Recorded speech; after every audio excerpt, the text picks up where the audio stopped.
check it out. This is kind of how you notice if a jackrabbit is eating your grass or a regular rabbit. You'll see droppings like this. Look like these little black brown balls. It's their poop.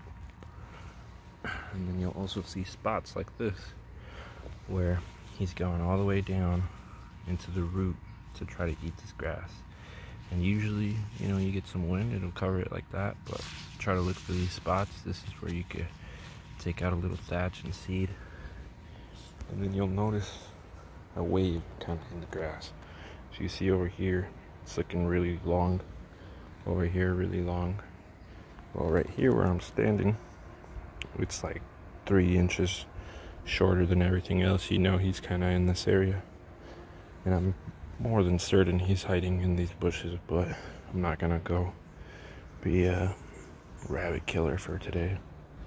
But just wanted to show you guys how to quickly notice if there's a rabbit eating your grass. Just look out for spots, their food, their poop, and then hiding spots. And you know, you could trap them or move them so they're not eating your grass. Leave the spot over here too. Yeah, they're going ham.